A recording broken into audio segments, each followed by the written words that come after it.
Diálogo en Panamericana. Una producción del Departamento Periodístico de Panamericana en su mejor estilo.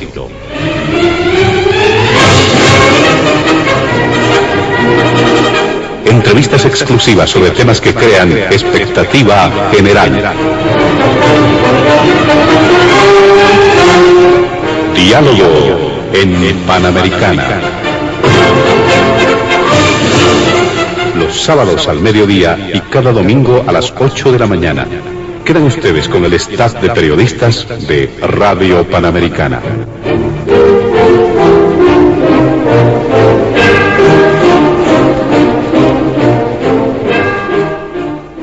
¿Cómo están, amigos de todo el país? Bienvenidos a Diálogo en Panamericana.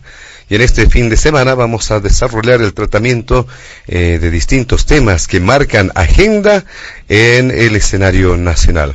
¿Qué pasa con esa polémica alrededor de la ley de organizaciones políticas que se ha iniciado su trabajo a nivel de precisamente de la Asamblea Legislativa desde hace 2 semanas? Tiene distintas consideraciones, distintas acepciones, sobre todo desde sectores de oposición y también criterios de parte del oficialismo. ¿Qué pasa con esta norma? ¿Cuáles son sus alcances?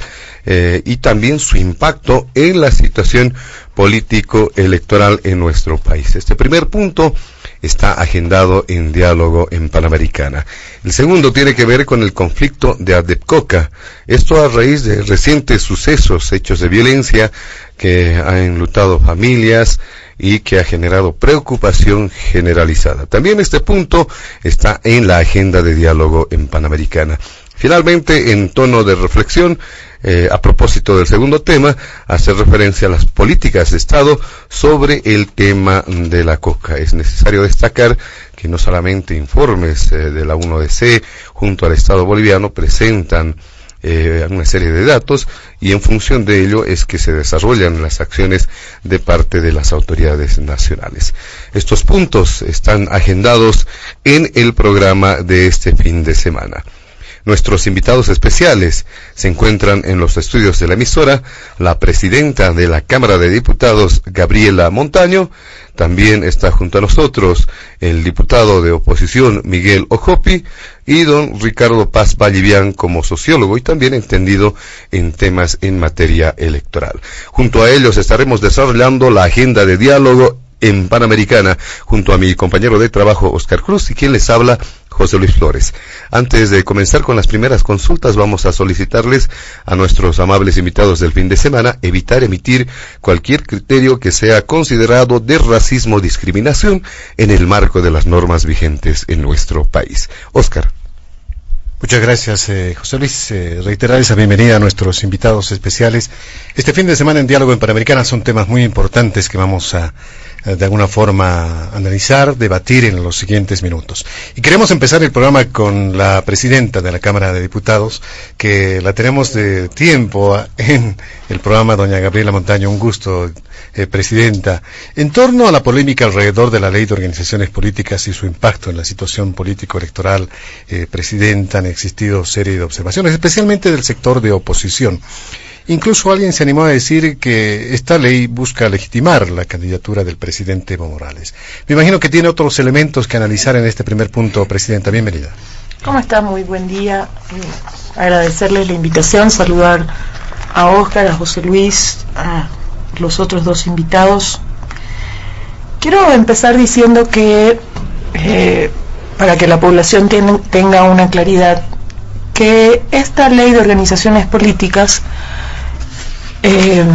fue presentada por el órgano electoral plurinacional.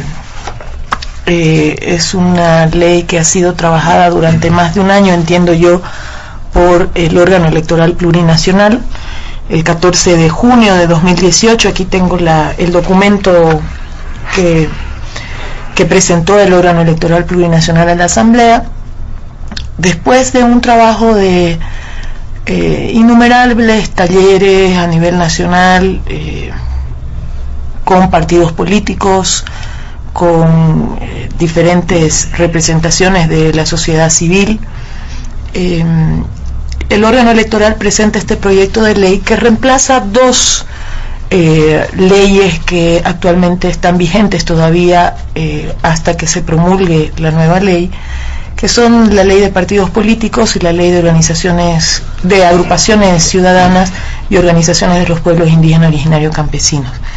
Estas dos leyes habían quedado absolutamente desfasadas de el contexto, pero además de la constitución política del Estado, de la realidad nacional, y hubieron muchas voces desde oficialismo y de oposición que plantearon la necesidad de modificar esta norma, y el tribunal tiene la atribución, el Tribunal Supremo Electoral tiene la atribución para presentar a la Asamblea Legislativa leyes en materia electoral.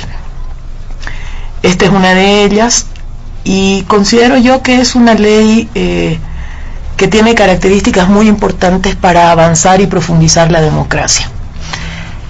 En primer lugar, es una ley que por primera vez obliga a los partidos políticos y a las agrupaciones ciudadanas a que asuman ciertos mecanismos de democracia interna que permitan que los militantes sean realmente quienes toman las decisiones al interior de los partidos políticos, y no como era en el pasado con los partidos tradicionales en general, en los que había un dueño de partido político, ¿no? El que tenía más plata era el que detentaba el poder absoluto al interior del partido, y era el que definía candidaturas, el que definía dirigencias, etcétera. Con esta ley eso se acaba, pone en el centro a la militancia como protagonista de la democracia interna al interior de los partidos políticos y las agrupaciones ciudadanas. Tiene elementos muy importantes de aplicación de la paridad al interior de, o sea, el principio de paridad o de democracia paritaria al interior de los partidos políticos. Por primera vez se obliga a los partidos políticos a que sus dirigencias a nivel nacional, departamental, municipal, distrital inclusive, cumplan el criterio de paridad, es decir, 50% de hombres y 50% de mujeres en su dirigencia. Y hay un elemento generacional que me parece también muy importante, además de este elemento despatriarcalizador de la paridad al interior de los partidos políticos, también obliga a que dentro de las dirigencias deban haber representantes jóvenes. El recambio generacional al interior de los partidos políticos es un tema que siempre ha estado en debate y muy importante desde mi punto de vista. Muchas veces los jóvenes dentro de los partidos políticos no tienen oportunidades para poder asumir cargos de responsabilidad al interior de su partido, y eso evita, o digamos pone un freno, más bien un muro de contención para la proyección de estos jóvenes, hombres y mujeres. Me parece importantísimo también entonces que este proyecto de ley obligue a los partidos políticos a generar mecanismos de recambio generacional. Eso es un elemento también novedoso de la ley. Pero otro ámbito en el que la ley introduce mecanismos nuevos para Bolivia, no para el mundo, pero sí para Bolivia, tiene que ver con la transparentación del uso de los recursos de los partidos políticos. El transparentar el origen de los recursos con los cuales un partido político funciona, pero además transparentar el destino y cómo se utiliza esos recursos económicos, me parece importantísimo. Esta ley, en el ámbito de los recursos económicos, también retoma un financiamiento indirecto a los partidos políticos por parte del ámbito público. Es decir, el Tribunal Supremo Electoral recibirá unos recursos del Tesoro General de la Nación. El tribunal administrará esos recursos en elecciones generales y distribuirá entre todos los partidos políticos con criterios de proporcionalidad y de igualdad, recursos para que puedan hacer propaganda electoral en medios de comunicación. Por eso es que digo que es un financiamiento indirecto, porque no le van a entregar plata a los partidos políticos ni a las agrupaciones ciudadanas, sino que será el propio tribunal el que administrará estos recursos para que puedan acceder a medios de comunicación las organizaciones políticas en elecciones generales. Entonces, hay una serie de elementos, no es fácil resumir una ley de 105 artículos más sus disposiciones transitorias en unos cuantos minutos, pero creo que esos elementos que acabo de nombrar son los elementos de mayor fortaleza de este proyecto de ley. En resumen, profundización de la democracia, generación de condiciones de igualdad para mujeres, para jóvenes, transparentación del origen y del uso de los recursos por parte de los partidos políticos, que son dos elementos que creo que le interesan mucho a la población. En este primer punto, diputado Miguel Ojopi, sin duda que se ha viabilizado una norma que para muchos ha sido de expectativa, había generado expectativa. Muchos incluso veían la necesidad de una reformulación de la ley que rija a las organizaciones políticas, a los partidos políticos. Incluso el tema principal de su momento era el financiamiento estatal, volver al financiamiento estatal. Sin embargo, usted considera que por la oportunidad y por algunos elementos que están contenidos en la presente norma, se posibilita o se generan críticas, cuestionamientos, es inviable aceptar por lo menos una norma que tiene elementos positivos, muchos han mencionado, pero que por la ocasión, por la oportunidad y quizá por el tema de las primarias, por ejemplo, tendría otra orientación. Bueno, en realidad la ley está muy bien elaborada, ha tenido observaciones en algunas partes que ha afectado inclusive el tema, que puede afectar el tema de fondo de la ley, pero en líneas generales la ley es necesaria para poder modernizar la misma conducta de los partidos políticos, porque hay que reglamentarle ciertas conductas políticas, ¿no? Y entre ellas está justamente la de profundizar la democracia interna. Bueno, yo vengo de un partido político pues que permanentemente practica elecciones internas, ¿no? Tenemos nuestros propios mecanismos estatutarios de cómo elegir a nuestros binomios, por ejemplo, ¿no? En el MNR, el Comité Político Nacional es el que determina cuándo se hace un comando, para que en ese comando se pueda elegir al binomio que representará al partido, o a los candidatos que representarán al partido. Entonces, esa es una práctica constante que hay en el MNR, ¿no? Antes lo hacíamos a través de una convención nacional, por ejemplo. Y es la democracia representativa, porque los comandos nacionales están conformados por los 9 jefes de comandos de cada departamento. Entonces esos representan a la militancia y se van al comando nacional que lo convoca el Comité Político Nacional y eligen al binomio, ¿no? Bueno, entonces para nosotros prácticamente esto no es nada novedoso, ¿no? Me parece de que sí, para los otros partidos políticos que tienen que practicar la democracia interna. Ahora, ¿qué es lo que observamos en la ley? Porque cada quien tiene su parecer, ¿no? ¿Cómo puede observar algunos artículos de la ley? Nosotros podemos ver que en el artículo 39, por ejemplo, ¿no? Cuando se trata de los escaños, se tiene que trabajar mucho con la ética política, ¿no? Porque muchas veces en democracia los partidos son parte de esta y por lo tanto hay que respetar el trabajo político que hace cada partido cuando se trata de comicios.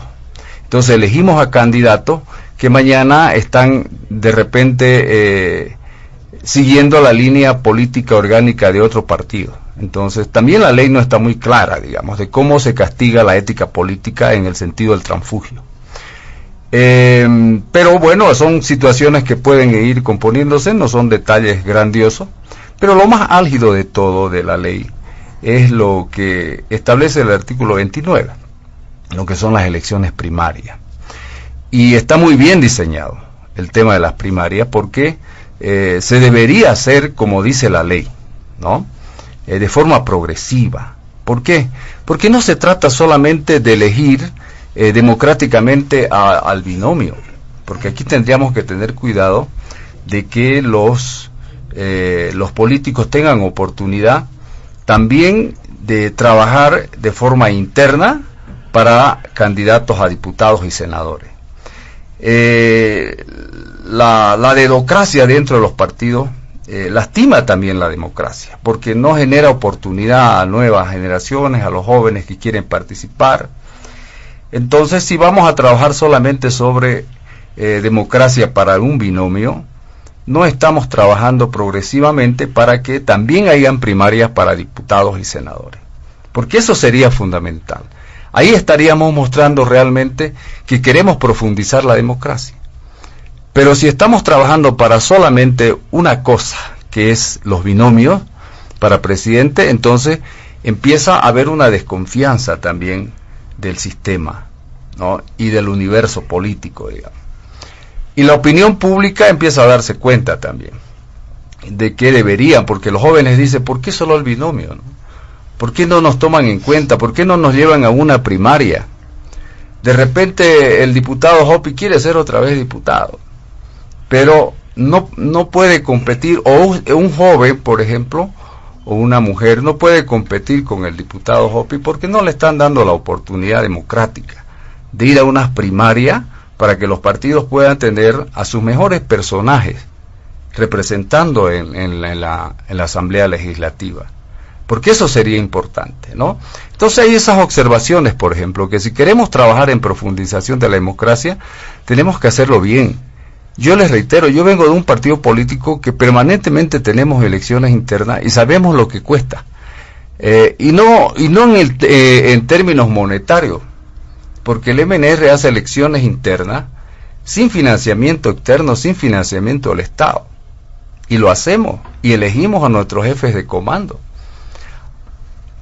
Yo pertenezco, por ejemplo, a una línea que es Tendencia Democrática Víctor Paz Estenssoro, dentro del MNR, que estamos preparándonos para unas elecciones internas.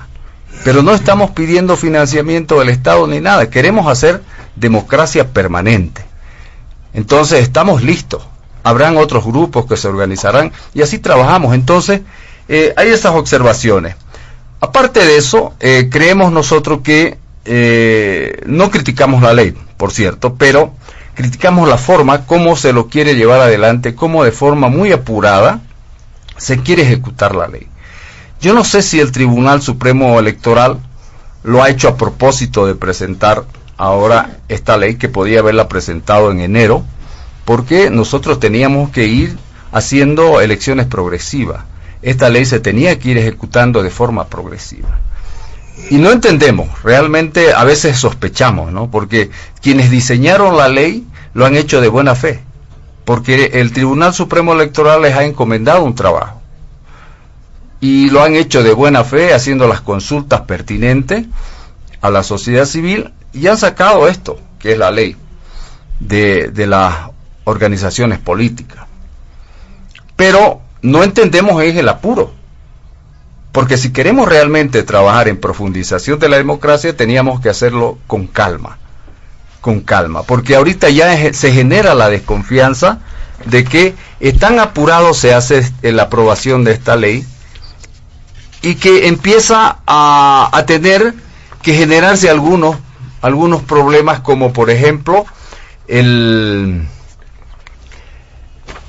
coactar el derecho humano político, porque es en este momento que nosotros vemos, por ejemplo, que debería aplicarse el artículo 23 del Tratado de San José de Costa Rica, que se habla del derecho político humano, y inmediatamente le coartan el derecho a un ciudadano que aparece bien en las encuestas, que dice no quiero ser candidato, pero aparece en las encuestas, que es don Carlos Mesa.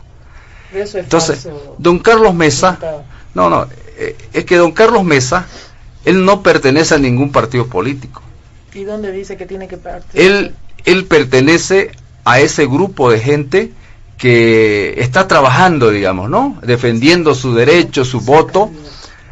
Está defendiendo su voto. Entonces, imagínense qué dice la ley. La ley establece claramente que son los partidos políticos que van a practicar su propia democracia de acuerdo al artículo 29. Entonces los partidos políticos o alianzas, dice, tendrán que presentar sus binomios para que en enero estemos nosotros ya en las primarias. Pero si don Carlos Mesa no tiene un partido político, no va a ir a unas primarias. Y la ley es clara también. Si no participa en las primarias y si no tiene resultado de las primarias, entonces el Tribunal Supremo Electoral no va a reconocerlo, porque la ley es clara, ¿no? Recibirá el Tribunal Supremo Electoral los resultados de los partidos políticos. Entonces, si don Carlos Mesa no tiene partido político y las organizaciones sociales, las plataformas ciudadanas, no tienen posibilidad también de conseguir una personería jurídica para organizarse en partidos políticos, entonces quedamos el remanente histórico político quedamos en esta situación de ser nosotros los partidos políticos, ¿no? Y justamente a los que no quiere la gente. Porque fíjense ustedes que todos los partidos políticos tradicionales no están bien vistos en la población. Esas plataformas ciudadanas no nos ven bien. Entonces, se le da mayor oportunidad en la ley para que sean ellos que elijan los binomios, y no así las plataformas ciudadanas que tienen el poder ahorita. Si ustedes revisan las encuestas, son las plataformas ciudadanas que tienen la respuesta clara cuando dicen ninguno, ¿no? O cuando dicen don Carlos Mesa, pero no quieren con los partidos políticos. Pero de repente son los partidos políticos que van a participar en las primarias. Entonces, no estamos trabajando bien por ahí, ¿no? Yo entiendo que de repente se crea que yo estoy diciendo de que no se necesita militancia para participar. Claro que no, claro que no. No necesita ser militante de un partido político, porque el partido político lo puede proponer como candidato a las primarias, ¿no? Imagínense ustedes que don Carlos Mesa inmediatamente decida irse por un partido político. ¿Ustedes creen que las encuestas le va a favorecer? No les va a favorecer. Entonces la gente quiere ir sola, esa gente que está defendiendo su voto del 21 de febrero del 2016. Por eso es que se está generando estos escenarios. Muy bien, muchas gracias, diputado Miguel Hopi. Damos la bienvenida también a Diálogo en Panamericana a don Ricardo Paz Vallivian. ¿Cómo está, don Ricardo?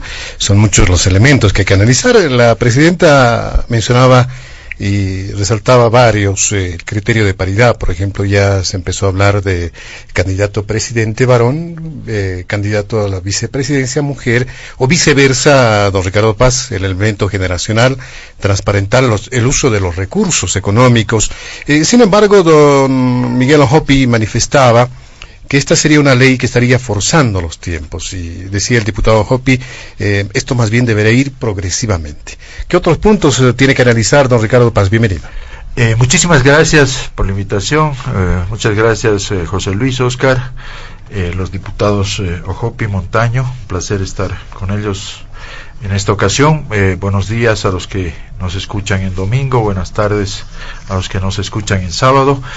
Un saludo muy especial este sábado a los colectivos y plataformas ciudadanas que están reunidas en este momento en Sucre, discutiendo precisamente la mejor manera de frenar esta arremetida autoritaria del movimiento al socialismo con la aprobación de la ley de organizaciones políticas y defendiendo la soberanía popular expresada el 21 de febrero de 2016 en las urnas. Ellas y ellos son la expresión renovada de la ciudadanización de la política, que es de lo que precisamente estamos hablando acá, ante este feroz y artero ataque a la democracia que ha infringido el MAS al aprobar esta ley de organizaciones políticas, ¿no? Eso tiene como consecuencia algunos extremos que vale la pena destacar. Primero que nada, está muy claro que el movimiento al socialismo, lejos de tener la intención de renovar la legislación en materia de organizaciones políticas, lejos de querer trabajar mejor el tema de la democracia interna, el financiamiento, la transparencia, los temas de paridad, etcétera, que dicho sea de paso, no es tan así como lo ha dicho la señora presidenta de la Cámara de Diputados. En la ley de partidos políticos y en la ley de agrupaciones ciudadanas, que me tocó ser proyectista hace muchísimos años cuando yo era diputado, ya se incorporaron los temas de democracia interna, de financiamiento, etcétera. Lamentablemente no es un problema de ley, es un problema de cumplimiento. Los partidos no cumplen lo que está dispuesto en la ley. Ojalá que en el futuro sí cumplan los partidos estas disposiciones en materia de democratización interna, empoderamiento de los militantes, financiamiento, transparencia, etcétera. El tema del financiamiento, un acápite muy breve, es lo que más me place, que haya aceptado por fin el MAS, que es necesario el financiamiento, aunque sea en especie, mixto, como sea, porque ellos llegaron al poder y quitaron el financiamiento inmediatamente, dejando absolutamente a los partidos sin ninguna posibilidad de llevar adelante sus actividades políticas, ¿no? Todo el financiamiento que había para los partidos supuestamente se trasladó a un fondo para atender a los discapacitados, y ellos tuvieron que hacer, como ustedes recuerdan, gigantescas movilizaciones, hacerse apalear en las calles, en fin, para que les puedan dar algo de ese fondo que les quitaron a los partidos políticos. Pero en fin, más allá de eso, sería muy interesante poder discutir los contenidos de esta ley, pero no podemos en este momento discutir los contenidos de la ley, porque aquí hay tres objetivos abyectos, circunstanciales y particulares del movimiento al socialismo. El primero de ellos es darle un nuevo barniz de legalidad a algo absolutamente inconstitucional, ilegal, irrito, que es la repostulación de Evo Morales y Álvaro García Linera a la presidencia y vicepresidencia del Estado. Como todos sabemos, el 21 de febrero de 2016, el pueblo boliviano, en ejercicio directo de su soberanía, le dijo no a la posibilidad de la repostulación de Evo Morales y Álvaro García Linera. A través de un subterfugio en el Tribunal Constitucional, un órgano, como todos sabemos, de poder derivado, absolutamente inferior al poder constituyente originario que representa el ejercicio de la soberanía popular a través de un referendo, trató de dar un barniz de habilitación. Ahora se trata de darle otra manito de pintura, otro barniz con esta ley, diciendo que, bueno, si van a ir a elecciones primarias y estas son vinculantes, entonces pues van a quedar habilitados para poder ser candidatos a presidente y vicepresidente. Ese es el primer objetivo. El segundo objetivo es obviamente electoralizar el país en todo un año de campaña electoral.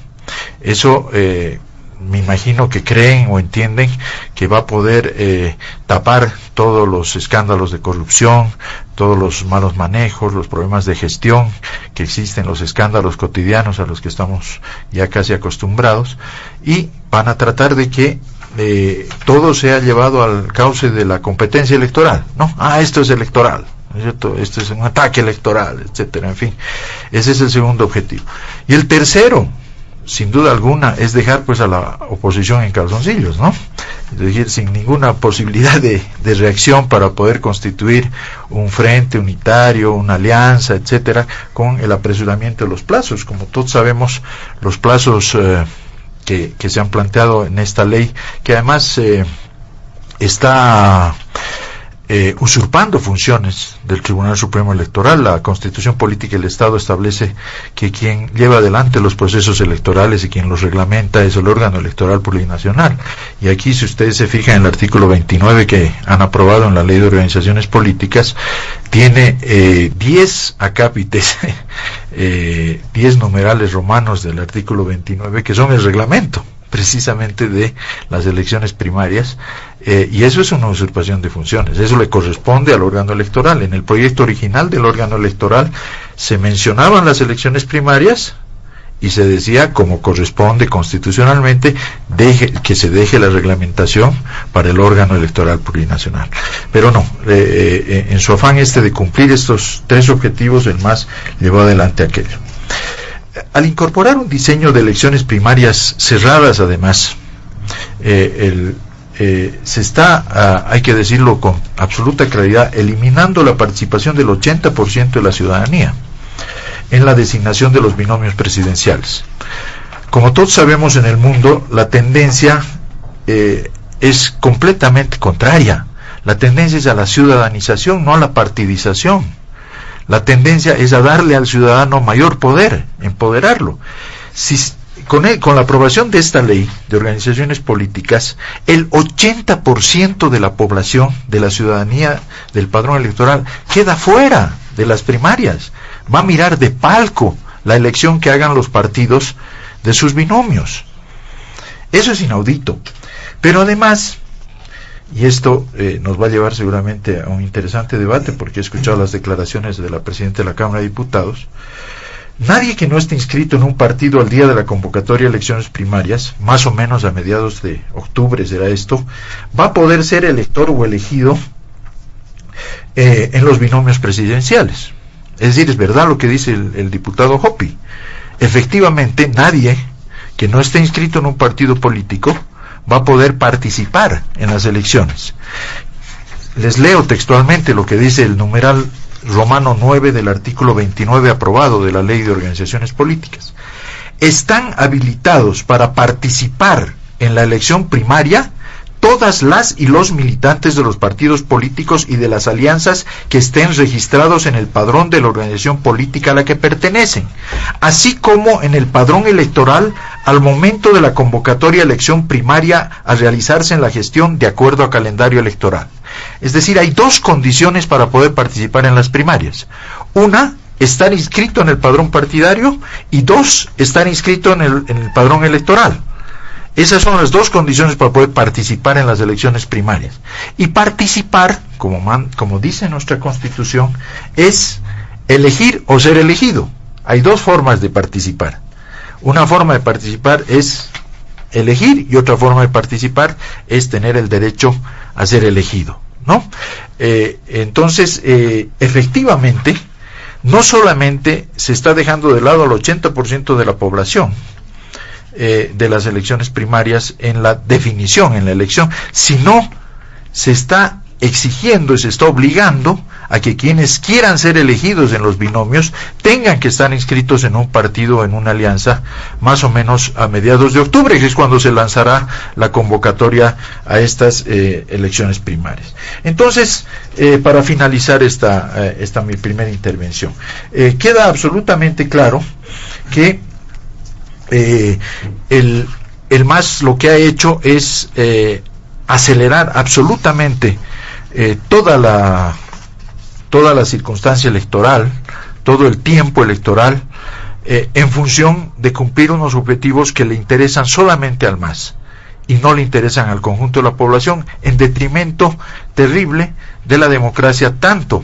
de la propia ciudadanización de la política, de la democratización de la política, como, ¿no es cierto?, afectando a los intereses de la oposición democrática y de otros sectores del país.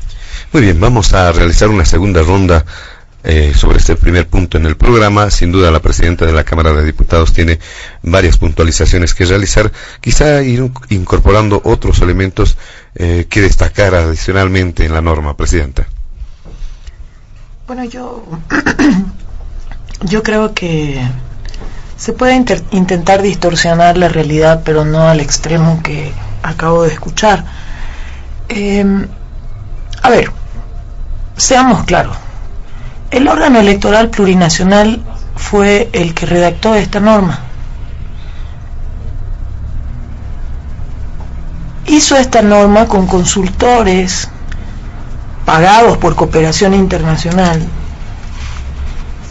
entre los cuales está, por ejemplo, un ex prefecto de Carlos Mesa, Carlos Hugo Molina. Esta norma no la redactó el MAS, por favor. No la hizo la bancada del MAS. Y voy a poner un ejemplo de algo que me parece que no es correcto hacer eso. Mire, aquí yo tengo un artículo escrito por el señor Ricardo Paz Vallivian, publicado en página 7 el miércoles 18 de mayo de 2016. Y él le dice al país y a todos nosotros que se deberían hacer primarias en este país. Abiertas. No, aquí no dice abiertas en ninguna paso. No, Primarias abiertas. Ricardo, usted habló, yo no lo interrumpí, no? Usted Adelante, pero no seguirá, no, es que no dice este artículo, revisa. Primarias abiertas. Ricardo, hable usted, tome, Pero, aquí. Vamos a si no va a respetar los tiempos, por favor. Sí, continúe, va a tener la oportunidad, problema, don Ricardo Paz, para hacer uso de la palabra. Adelante, no tengo presidente. ningún problema. Bueno.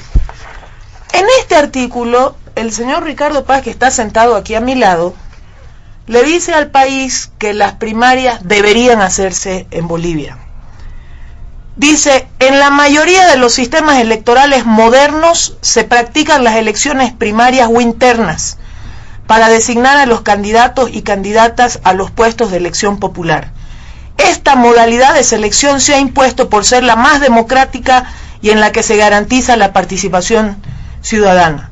En algunos casos de manera abierta a todo el conjunto social y en otras de manera restringida al ámbito de los afiliados de una organización política en cuestión. O sea, Ricardo Paz, el 2016 exigía que la nueva ley de organizaciones políticas contenga elecciones primarias. Y ahora que esa ley propuesta por el órgano electoral contiene las elecciones primarias, al señor Ricardo Paz ya no le gustan las elecciones primarias. Entonces, esa es el doble discurso. El 2016 le parecía una maravilla a Ricardo Paz las elecciones primarias, hoy le parecen un desastre. Entonces, no es correcto.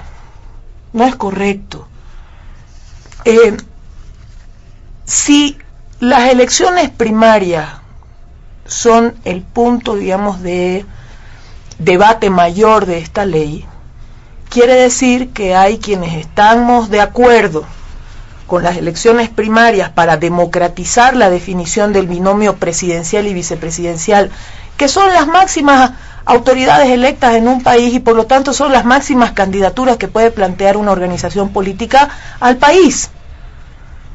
Son la máxima expresión de su propia democracia interna. Por lo tanto, hay otros, quiere decir, que no están de acuerdo con esa democratización. Porque no se puede entender de otra manera, José Luis, Óscar. ¿Por qué se oponen a las primarias entonces? ¿Por qué? Decía hace un momento ambos representantes de la oposición, tanto el diputado Hopi como Ricardo Paz, uno de los objetivos de esta ley es legitimar el binomio Evo Álvaro. No podemos trastocar de esa manera la realidad. En este proyecto de ley no hay un solo artículo, un solo párrafo donde se hable sobre una candidatura en específico, ni en transitorias, ni en ningún lado. ¿Y sabe por qué, José Luis? ¿Sabe por qué, Óscar? Porque con o sin esta ley, Evo Morales, Álvaro García Linera, Rubén Costas, Percy Fernández, el alcalde de La Paz, están habilitados si quieren volver a postularse en elecciones ya sea generales o municipales y departamentales del 2020. Eso está definido hace más de 8 meses en una sentencia constitucional. Esta ley no tiene nada que ver con eso. Si quieren evadir la discusión de la ley de organizaciones políticas, bueno, están en su derecho de hacerlo. Durante los últimos meses evaden todas las discusiones políticas tratando de llevar todo a una consigna que repiten y repiten y repiten. Pero la verdad es que con o sin esta ley de organizaciones políticas, el tema de La sentencia constitucional ya fue definida hace 8 meses. Y esa sentencia no se aprobó ayer o antes de ayer o hace una semana. Hace 8 meses se aprobó esa sentencia en el Tribunal Constitucional y no es apelable.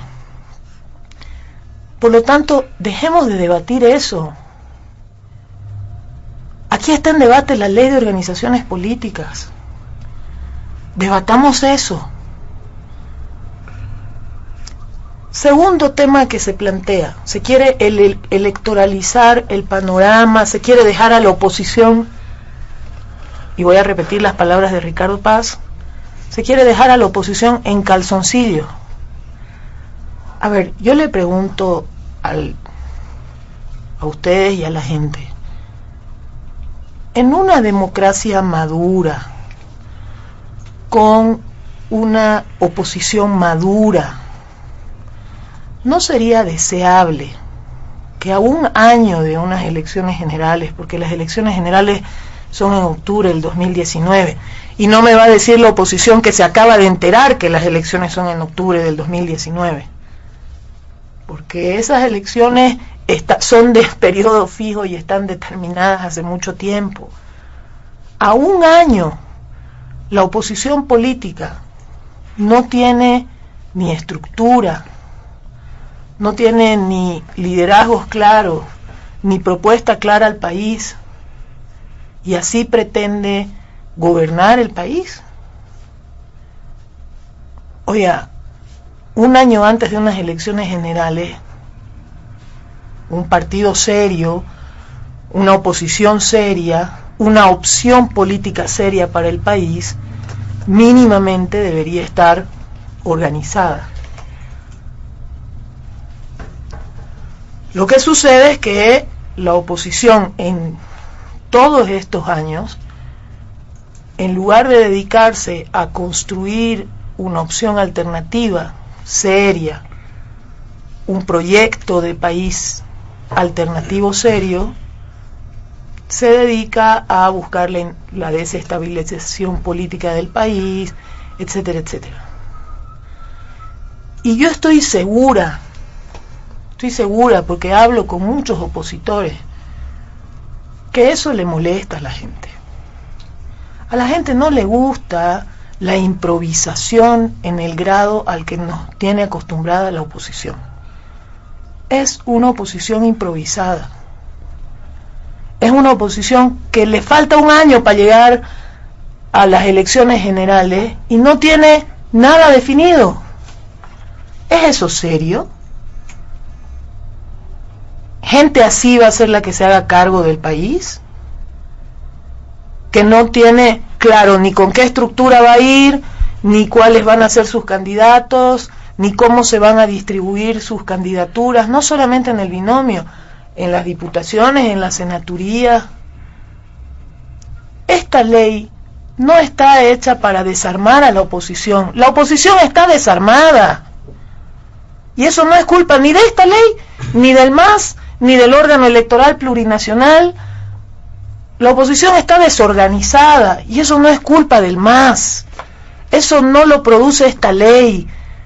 Eso es culpa de la oposición. En lugar de echarnos la culpa a nosotros, en lugar de echarle la culpa a la ley de organizaciones políticas, siéntense y organícense de una vez. Van 12 años en oposición, deberían haber podido plantearse una propuesta alternativa de país seriamente, pero no. Ahora, y lo he escuchado muy atentamente y con mucho respeto a Ricardo Paz, quiere echarle la culpa a esta ley de que la oposición esté desorganizada.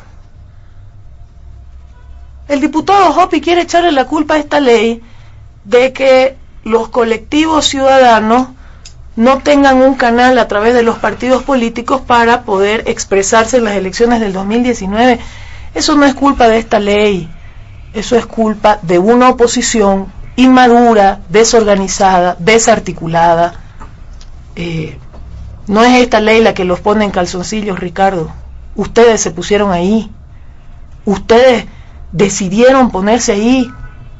Presidenta, antes de pasar al diputado Miguel Ojopi, brevemente, en el tratamiento de la ley, como suele acostumbrarse, siempre se invitan a los proyectistas. ¿Qué pasó? ¿Por qué no se convocó al Tribunal Supremo Electoral para que por lo menos defienda, justifique los alcances de su proyecto de ley?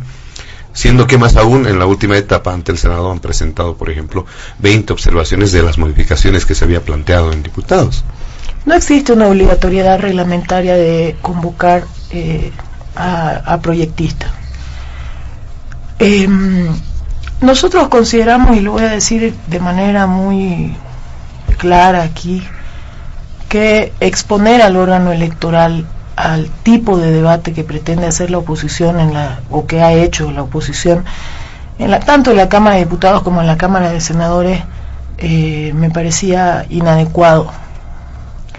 En el caso de la Cámara de Diputados, no voy a hablar por la Cámara de Senadores, porque a la Cámara de Senadores llegó ya una nota del órgano electoral plurinacional, la tengo aquí, firmada por la presidenta Katia Uriona, es una carta, pero además un cuadro comparativo con todas las observaciones en detalle que ellos tenían, y este documento ha sido considerado por el Senado y se modificaron muchos de los temas que planteó el Tribunal Supremo Electoral, respetando al órgano electoral, que fue quien propuso la ley, pero además es quien va a organizar las elecciones, ¿no? Un elemento que quisiera dejar claro, a diferencia de lo que pretenden hacer algunos precandidatos, entiendo yo, y alguna gente, que es confundir a la población, mi obligación como autoridad es clarificar esos temas. La ley no limita ninguna candidatura para que pueda participar en primarias, sea o no sea militante. Es decir, si una persona X, invitada por un partido político, está entre sus alternativas de binomio presidencial o vicepresidencial en las primarias de enero, no hay absolutamente ninguna prohibición en la ley o limitación en la ley.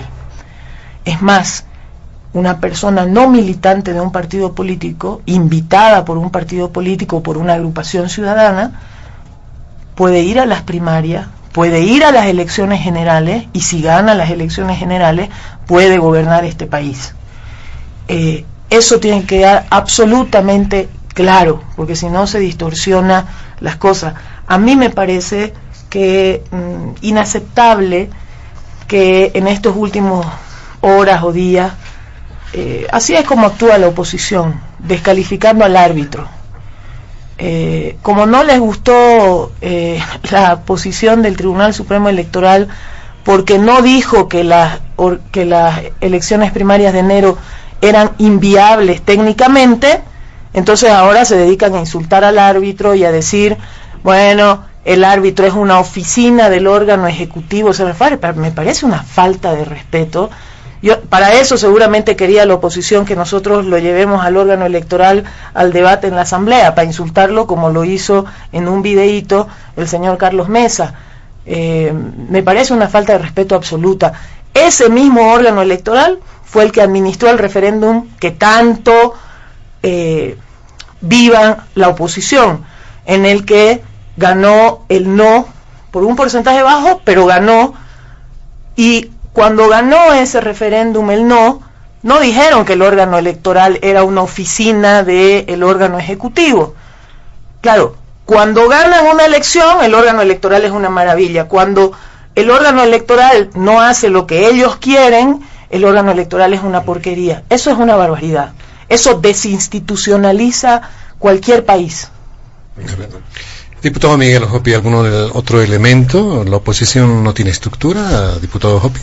Bueno, cada partido político tiene su propia estructura, ¿no? La oposición está conformada por varios partidos políticos, pero quienes han marcado mayor protagonismo ya en este último tiempo ha sido la verdadera ciudadanía, las plataformas ciudadanas que le llaman, y que el pueblo ha visualizado ya un candidato para competir en unas elecciones democráticas, y ese se llama Carlos Mesa. Le guste a los partidos políticos, no les guste. Eso es lo que ha visualizado. Entonces, la oposición ya debe considerar que ese es el candidato del pueblo, no de la oposición, del pueblo.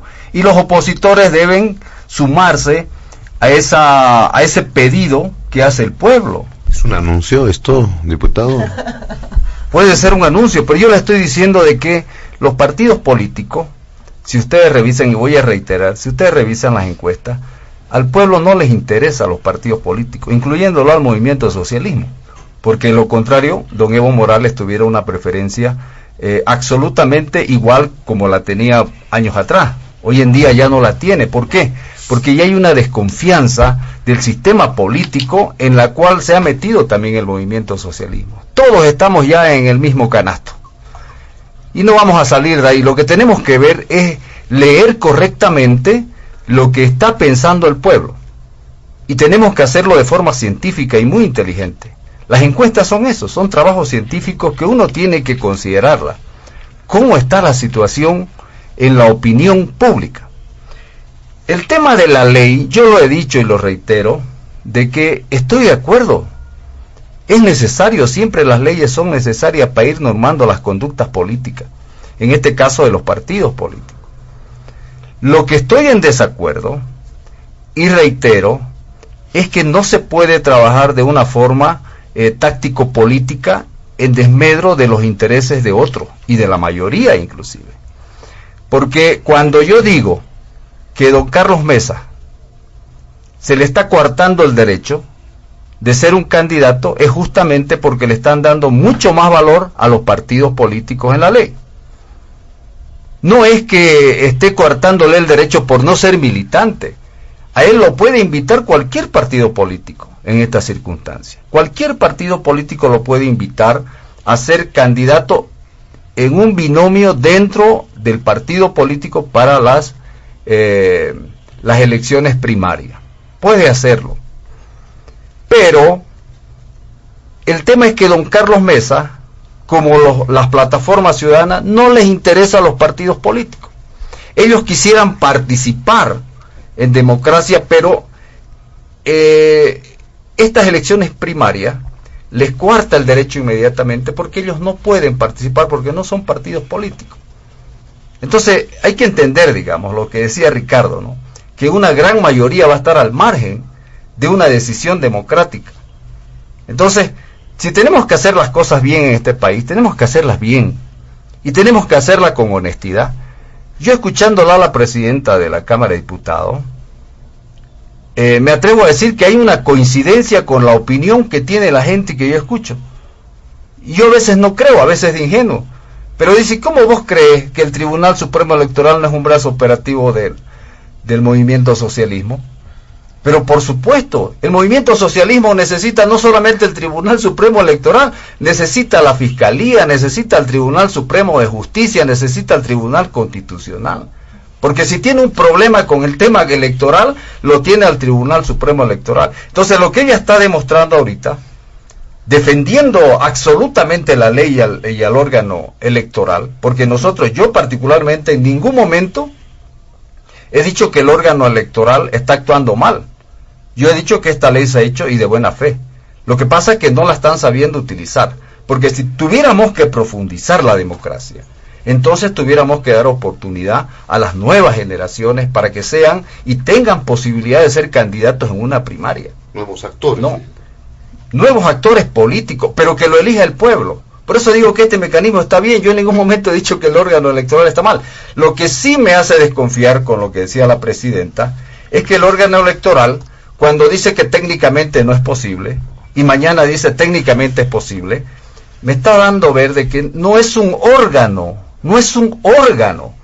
se vuelve parte operativa del Poder Ejecutivo y del Legislativo. Ellos tienen que tomar sus propias decisiones.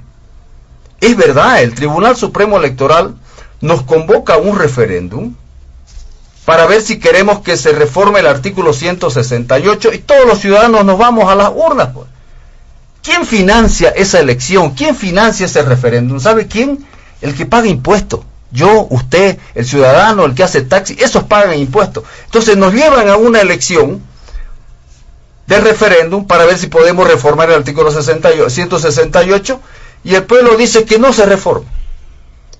Entonces resulta que ahora aparece, claro, la sentencia constitucional, la 0088, que se basa en la aplicación preferencial del artículo 23 de la Convención Americana de Derechos Humanos. Estamos hablando del Pacto de San José de Costa Rica.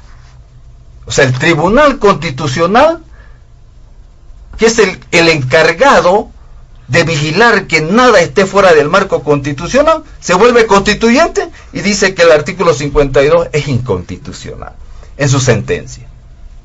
Entonces, ¿qué valor tiene el voto del pueblo?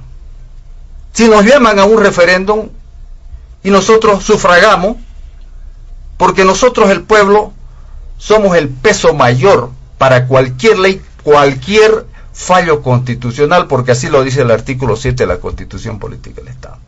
El poder reside en el pueblo. ¿Y cómo es que el pueblo va a un referéndum, demuestra su poder? Y el Tribunal Constitucional, con 7 miembros, hace desaparecer ese derecho constitucional que tiene el ciudadano. Entonces, nos vamos a este tema para entender de que la ley de partidos políticos, en su artículo 29, que nos lleva a las primarias, que está muy bien, porque eso es amplitud democrática, pero de repente el movimiento socialismo identifica 3 amenazas políticas. La primera es que lo hace a don Carlos Mesa un candidato. Porque cuando nace don Carlos Mesa como candidato potencial, cuando se va a Chile y los destroza a los chilenos en una entrevista. Y esa es la realidad. Y la segunda lo catapulta cuando quiere acusarlo del caso Quiborá. Y lo hace un gran candidato del pueblo. Y la tercera amenaza que tiene el movimiento socialismo es que se pronuncien las entidades internacionales que defienden derechos humanos y le digan a don Evo Morales que ese fallo constitucional es tremendamente inconstitucional.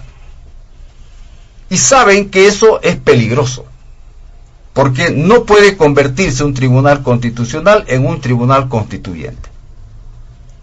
Yo he sido asambleísta constituyente. Hemos ido a construir una nueva constitución que al final no la aprobamos. Nos las trajeron a Oruro, terminaron aquí en La Paz haciendo una asamblea constituyente, haciendo un acuerdo con Podemos, con el señor Tuto Quiroga, y Evo Morales le dice, mira, si me aprueban la constitución, yo les aseguro que ya no va a ser candidato.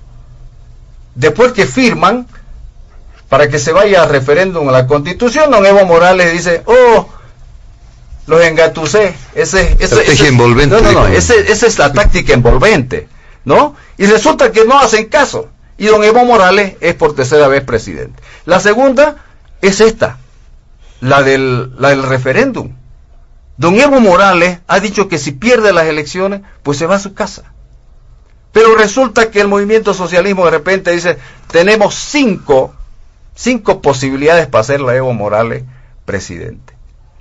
La primera, obviamente ganarse el Tribunal Constitucional, sacar esa resolución, ese fallo constitucional, y la segunda es esta, la que nos está mostrando. No ha mostrado 3 todavía, pero nos está mostrando 2. ¿Por qué?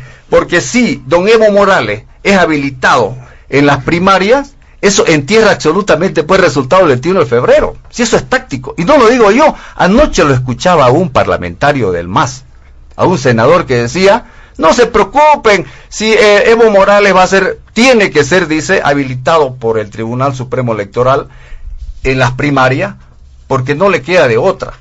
Entonces, cuando el Tribunal Supremo Electoral le acepte la candidatura de Evo Morales, eso ya entierra el resultado que ha emitido el soberano a través de su voto. Y no se pueden hacer estas cosas. En este país hay que hacer las cosas en serio. Porque si no lo hacemos en serio, estamos jugando con la voluntad del pueblo y con la inocencia del pueblo. Hagan las cosas de verdad, hagan las cosas en serio. Lo que tenía que hacer el movimiento socialismo es respetar el resultado del 21 de febrero. Y punto. Y don Evo Morales, si quería retornar a ser presidente, tenía que haberlo hecho como lo han hecho todos los presidentes de Bolivia. Todos los presidentes de Bolivia. El doctor Paz Extensoro ha tenido más de 5.000 y tantos días de de gobierno, pero lo ha hecho de forma alternada, ¿no?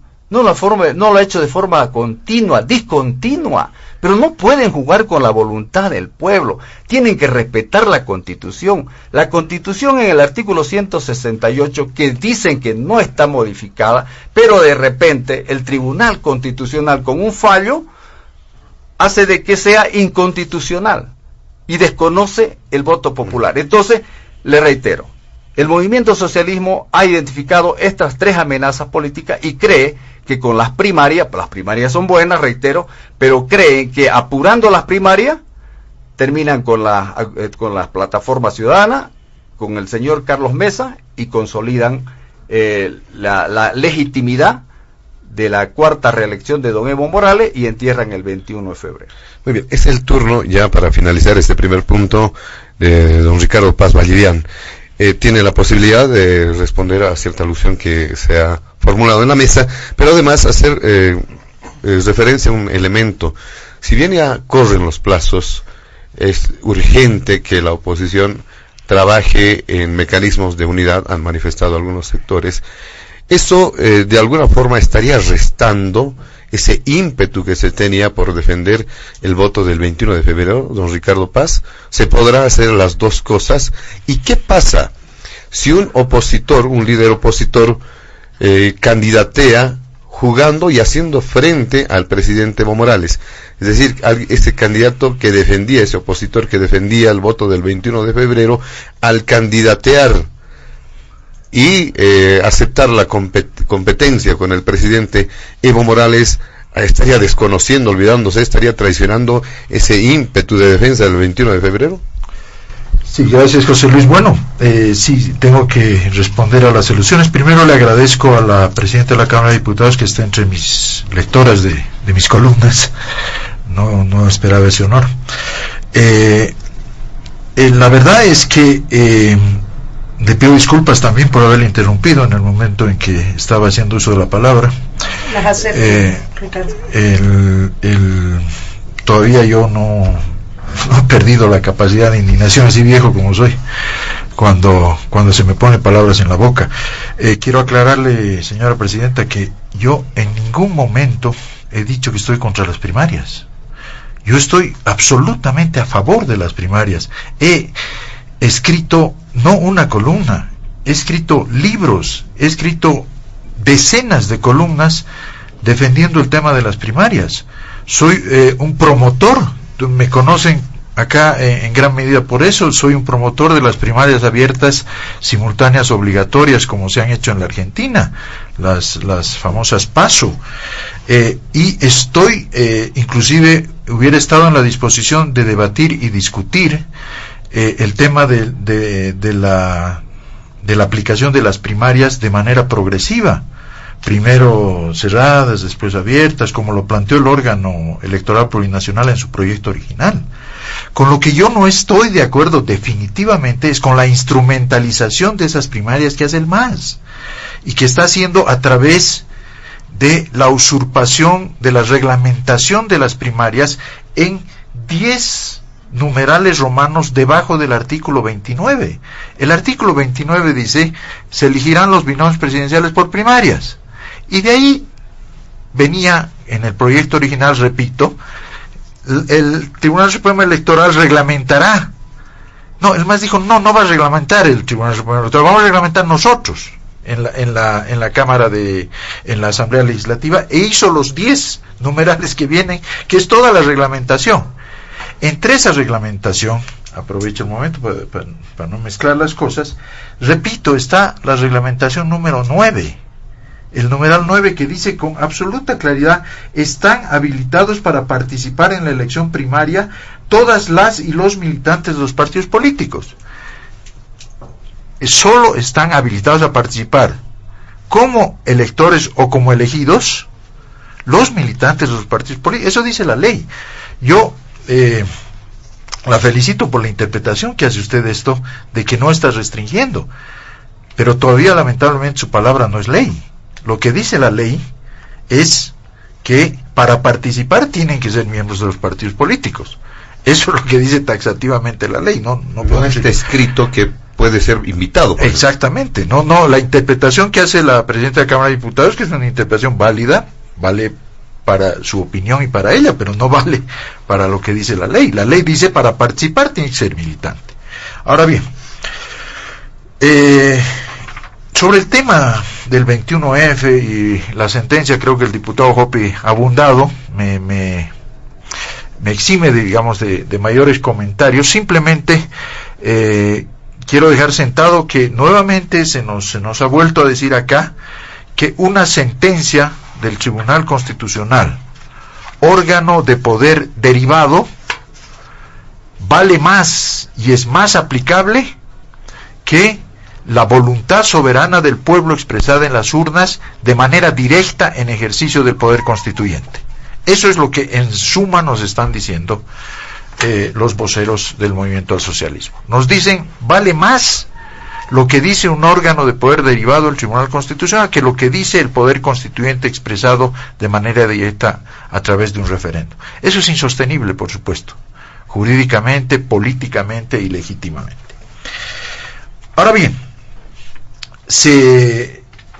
me ha atribuido una representación de la oposición que no la tengo, la presidenta de la Cámara de Diputados, pero puedo opinar que la oposición por definición son las oposiciones.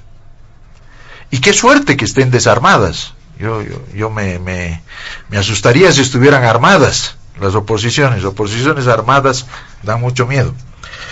Está bien que esté la oposición diversa, que tenga distintas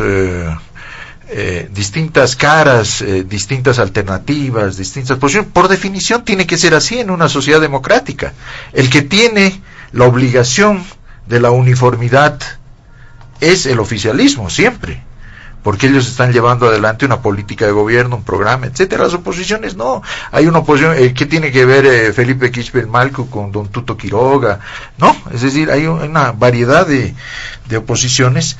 Lo que yo estoy criticando no es que la oposición esté en esta circunstancia, en esta situación de diversidad. Lo que estoy diciendo es que el apresuramiento de los tiempos y la electoralización temprana, apresurada del país, nos está llevando a una situación en la que, lamentablemente, el único que tiene posibilidades de llevar adelante y sostener una campaña electoral de un año y de llevar adelante sus propósitos, y no los voy a repetir de nuevo, cumplir sus 3 objetivos, es el movimiento al socialismo, es la inequidad en la que se plantean las cosas, ¿no?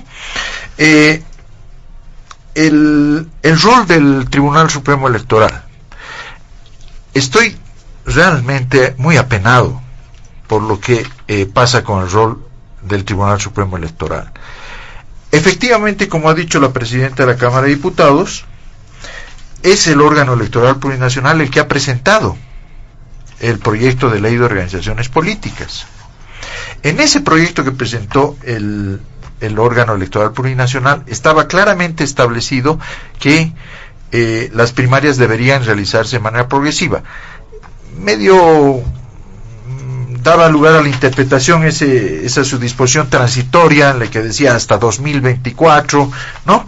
Que le dio la posibilidad al movimiento al socialismo de decir, hagámosla en 2019. Hubiera sido deseable que el órgano electoral en su proyecto diga, ¿no?, esto, que se hagan las primarias el 2024. Eso hubiera sido tal vez más importante. Pero igual, el MAS, probablemente por los intereses que tiene en este momento y la visión que tiene, hubiera insistido en hacer las elecciones en 2019 y hubiera hecho lo que ha hecho en este momento. Ahora bien, la presidenta de la Cámara de Diputados nos dice que no los convocó a los miembros del Tribunal Supremo Electoral para protegerlos. Primero, me parece una actitud un poquito paternal, ¿no es cierto?, de un órgano de poder del Estado con otro órgano de poder del Estado. Yo creo que ellos se pueden proteger bastante bien solos. Pero además de aquello, ¿cierto?, esto no es un problema pues de circunstancia, de coyuntura. Un órgano de poder que tiene como atribución constitucional proponer las leyes en materia electoral y que es el que ¿cómo no va a ser convocado para defender? Ha sido un maltrato, ha sido un abuso. Pero bueno, como en todo maltrato y como en todo abuso, hay un abusador, ¿no? Que es el que abusa, y hay uno que se deja abusar. Y en este caso, el Tribunal Supremo Electoral se ha dejado abusar con eso, no ha actuado como un órgano de poder del Estado. La Constitución del 2009 dice que el órgano electoral es un órgano de poder, y lo que correspondía es que con toda educación y con todo respeto le diga al otro órgano, al órgano legislativo, le diga: a ver un ratito, este es nuestro proyecto, discutamos ese proyecto. Yo voy a defender mis puntos de vista, voy a defender por qué pienso que las elecciones primarias deben hacerse en 2024, voy a defender por qué esto se tiene que hacer así y esto se tiene que hacer así. Eso es lo que correspondía, no que le pida, sino que le exija, como poder del Estado que es. Pero ¿cómo actuó? Y ha hecho referencia también la presidenta de la Cámara de Diputados, es anecdótico, increíble. Primero dice: las elecciones son inviables, en un comunicado. Dice: si no se ajustan plazos, si no se ajustan términos, las elecciones son técnicamente inviables, dice su primer comunicado. Su último comunicado, cuando manda las observaciones al Senado, las 20 observaciones, dice: las elecciones primarias son técnicamente viables, sin que hayan cambiado los plazos. Mentira. Pues dígame entonces, explíqueme. Y no me grite, por favor. El que se enoja pierde, Gabriela. No, pero se acaba de enojar, me ha gritado en la cara. Ay, bueno. Pobrecito. No, es impresionante. Continúa. Me impresiona. Muy impresionante. Usted me da mucho miedo. De verdad. Bueno, en todo caso, no se han ajustado los plazos desde mi punto de vista de manera estructural. O sea, sigue los plazos apretados para la convocatoria, sigue siendo a mediados de octubre. La inscripción de candidatos y de alianzas sigue siendo en noviembre. La elección de primarias sigue siendo en enero. Después la convocatoria de elecciones generales sigue siendo en mayo, en fin. ¿No es cierto? Es decir, se han ajustado creo que 5 días, no 60, no 75, sino 60, una cosa realmente que no tenía mayor sentido. Si eso ha sido suficiente para el Tribunal Supremo Electoral para decir: ahora que hemos resuelto 5 días, ahora se han vuelto técnicamente viables, bueno, pues ellos nos tendrán que dar una explicación de cómo han hecho eso. Pero lo más importante, y con esto concluyo esta parte, la observación más importante del Tribunal Supremo Electoral en las 20 observaciones que mandó al Senado es que dijo: bueno, ya, hagamos lo siguiente, le dijo, pactemos, que hayan las elecciones primarias, pero que la hagan los partidos que pueden hacerlo y que quieren hacerla. Los que no puedan o los que no quieran, que no la hagan, que la hagan el 2024, que no sea obligatorio, que sea facultativo, ¿no? Que sea voluntario. El Senado les dio un portazo en las narices, en él y la Asamblea Legislativa, en el tema central que habían planteado de sus observaciones. ¿Qué ha hecho al respecto el Tribunal Supremo Electoral? Se ha retirado con el rabo entre las piernas. Eso es lo que ha sucedido. No ha actuado como un órgano de poder del Estado. Me tomo 30 segundos para contestar lo que decía José Luis, que me parece muy importante. ¿Qué debe hacer la oposición? ¿Qué deben hacer los colectivos, las plataformas, ante esta situación, ante esta arremetida autoritaria del movimiento al socialismo? Yo creo que preservar por sobre todas las cosas la unidad. Eso es lo primero. Se haga lo que se haga, se participe de las primarias, no se participe de las primarias, se siga con el 21 de febrero hasta el final, se siga con el 21 de febrero y se lo unifique con el tiempo electoral y se presente un frente único, una alianza de fuerzas políticas para participar en las primarias, ir a las elecciones generales, sea lo que se decida hacer, se debe hacer en unidad. Lo que ha logrado el 21 de febrero, lo que ha logrado la reivindicación del Bolivia dijo no, es precisamente unificar a la ciudadanía democrática, tanto a la ciudadanía democrática partidaria como a la ciudadanía democrática no partidaria. Ese es el bien que más hay que preservar. Yo en lo personal me inclino porque hay que juntar las dos cosas. Hay que seguir luchando por la vigencia, el respeto a la voluntad popular expresada el 21 de febrero y construir una alternativa política para enfrentar al MAS en las urnas, en las primarias y en las elecciones generales. Esa es mi opinión. Pero más allá de lo que yo piense, creo que se haga lo que se haga, hay que hacerlo de manera unitaria. Muy bien, muchas gracias, don Ricardo Paz Magallán. Presidenta, tiene que hacer una aclaración, una observación que hacía don Ricardo Paz, algunas puntualizaciones más, me imagino, sobre el primer punto, pero nos gustaría ingresar rápidamente al segundo, que tiene que ver con el conflicto de Adepcoca. Si me permite, solamente simplemente como introducción hago y usted va a poder continuar, Presidenta. El próximo lunes ingresará a la ciudad de La Paz la marcha de mujeres cocaleras y otros sectores también de cocaleros que están marchando desde la localidad yungueña de La Asunta, con el objetivo, dice Presidenta, de exigir al gobierno la salida de los efectivos de la Fuerza de Tarea Conjunta, a quienes acusaron de erradicar sus cultivos de coca y que se tratan de plantaciones legales, dicen. Pero este hecho de erradicación acabó, Presidenta, como todos conocemos, con la muerte de 2 cocaleros, un efectivo policial, además de la detención del líder de Adepcoca, don Franklin Gutiérrez. Me imagino que también van a hacer varios análisis, pero ¿cómo entender este conflicto, Presidenta? Bueno, a ver, yo quisiera, por favor, que podamos concluir el debate anterior con unas aclaraciones. Ricardo, no creo que sea como para que te asustes, pero sí es cierto que es mentira lo que dijiste, y lo digo vehementemente, porque, a ver, el órgano electoral manda una versión a la Asamblea del proyecto de ley, su versión al proyecto de ley, a la Asamblea, perdón, del proyecto de ley. La Cámara de Diputados trata el proyecto de ley, modifica el proyecto de ley en comisión y establece plazos para la realización de las primarias en enero del 2019. Inicialmente, el órgano electoral emite un comunicado. Cuando estábamos tratando ya en el Pleno de la Cámara de Diputados, emite un comunicado oficial del órgano electoral y dice que esos plazos no son adecuados y que debían modificarse en el artículo 29 y en las transitorias. ¿Qué hace el Pleno de la Cámara de Diputados? Modifica los plazos.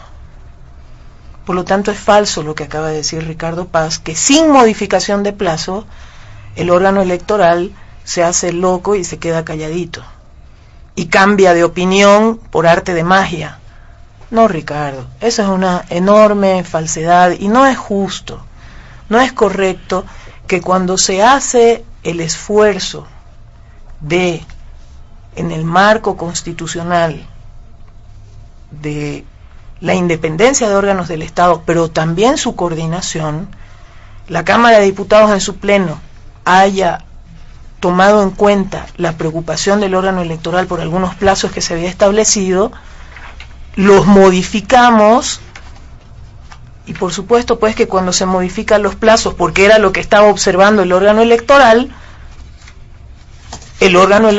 dice técnicamente son viables, porque los plazos ya están modificados. Y voy a poner un solo ejemplo, y pueden revisar ustedes la versión de la comisión versus la versión que se aprobó en diputados y finalmente versus la que se ha aprobado en senadores. Ha habido 3 veces modificaciones.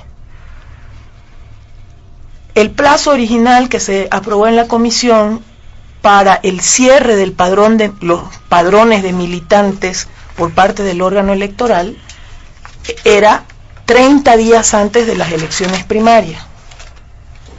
Hoy ese plazo es 60 días antes de las elecciones primarias. Duplica el plazo. No son una modificacióncita de 5 días como nos acaba de decir Ricardo Paz. Esa modificación genera que técnicamente para el órgano sea viable, por ejemplo, las elecciones primarias en enero, porque hemos hecho el esfuerzo de escucharlos, por favor. O sea, nosotros no somos caprichosos, cerrados, un muro, que no vamos a ser capaces de escuchar las opiniones del órgano electoral, que va a ser quienes van a administrar. Los escuchamos en diputados, y por eso modificamos los plazos que había puesto la comisión, y los escuchamos en senadores. Por eso se introdujeron varias de las modificaciones que ellos enviaron con nota al presidente del Senado. Nosotros no somos unos necios que no escuchamos, que nos cerramos, que... No, mentira. Esa necedad está en otra parte. No está en la bancada mayoritaria del MAS ni en las presidencias de las cámaras. La necedad de no querer debatir este proyecto de ley para desviarse la atención a otros temas está en otra parte, está en la oposición. La necedad de no plantear adecuaciones que mejoren el proyecto de ley está en una parte de la oposición, y voy a ser justa en esto. La bancada de oposición tuvo dos tipos de comportamientos en la discusión de esta ley de organizaciones políticas. Una parte de la bancada que se dedicó a proponer modificaciones para mejorar el proyecto de ley, y muchas de ellas fueron incorporadas, muchas de ellas, en términos de mejorar los mecanismos de transparentación, de rendición de cuentas, y de temas muy delicados, por ejemplo, de resolución de problemas por acoso y violencia política al interior de los partidos políticos, de mujeres que son parlamentarias de oposición y que han sido víctimas de violencia y acoso político al interior de sus partidos. Y todas esas observaciones fueron incluidas en el proyecto de ley, porque nosotros no somos un muro necio que no escucha a nadie, que no intenta construir de manera colectiva. Eso es falso. Este proyecto de ley ha recibido todas esas observaciones. Primer elemento. Segundo elemento. Se dice que el órgano electoral ha planteado que debería ser voluntario. Aquí tengo la versión original del órgano electoral plurinacional, que dice en el parágrafo 1 del artículo 29, que tanto les gusta discutir solo el artículo 29. Bueno, lo voy a leer textual, o si quiere lo puede leer el señor Ricardo Paz. Dice: para participar en la elección de presidenta o presidente, vicepresidenta o vicepresidente del Estado plurinacional, los partidos políticos o alianzas elegirán a su binomio en un proceso electoral simultáneo, convocado por el Tribunal Supremo Electoral y realizado 4 meses antes de la emisión de la convocatoria para las elecciones generales, y con participación exclusiva de la militancia de la organización política. Este proceso será organizado y administrado por el Tribunal Supremo Electoral y financiado con recursos del Tesoro General de la Nación. Es decir, la simultaneidad del proceso, que se haga en todos los partidos políticos al mismo tiempo, no lo planteó el MAS, por favor, lo planteó el órgano electoral, y es lógico, porque si nosotros queremos igualdad de condiciones para todos los partidos y agrupaciones ciudadanas, debe ser simultáneo, porque es un proceso organizado por el órgano electoral. Y resulta que ahora romper eso para enero no es racional, no es lógico.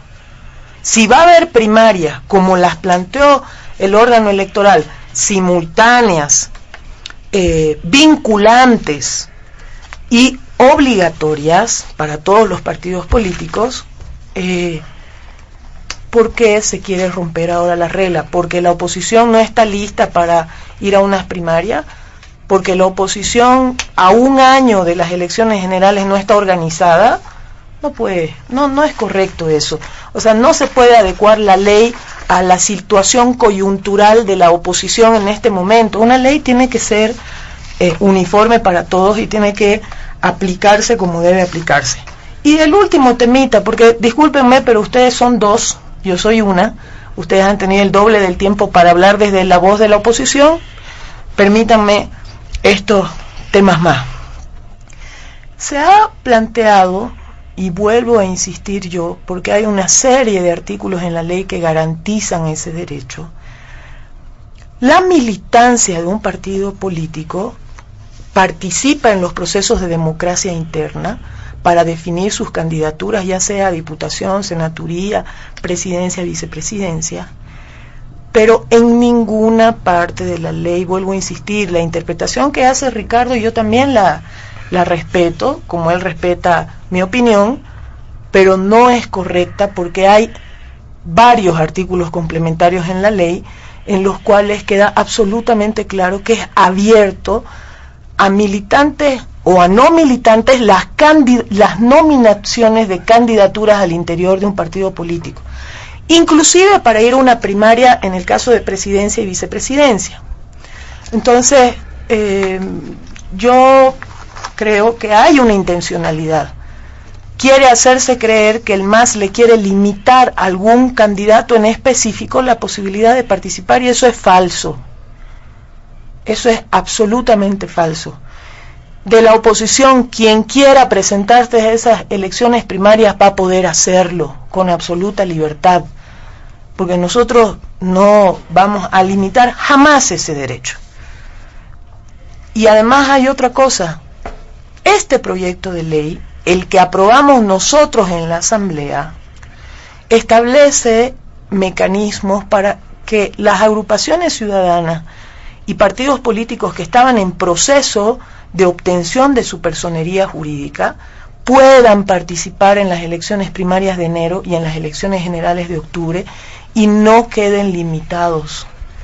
Entonces, ese intento de hacerle creer a la gente que aquí hay un monstruo que quiere, una ley que es un monstruo que quiere ir a devorar a todo el mundo, es falsa.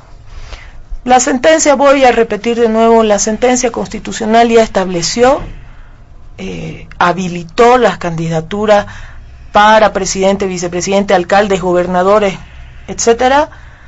Ahorita lo que estamos discutiendo es, ¿queremos más democracia o no queremos más democracia al interior de los partidos? ¿Queremos más transparencia al interior de los partidos políticos o no queremos más transparencia? Y yo me alegro de escuchar de ambos, tanto de Ricardo como del diputado Hopi, que las primarias son una maravilla, que la democracia hay que aceptarla. Muy bien, eso es lo que se está discutiendo ahora. No la reelección o no reelección del presidente Evo Morales, la repostulación o no del presidente Evo Morales, eso ya fue definido en una sentencia. Entonces, si les parecen maravillosas las primarias, me alegro yo también, porque a mí me parecen espectaculares. Creo que eso profundiza la democracia, la paridad y la participación de la gente en las decisiones fundamentales del país. Adepcoca, por favor, estamos. En el caso de Adepcoca, yo veo lo siguiente. Hay convenios que se ha hecho con productores de coca de la zona.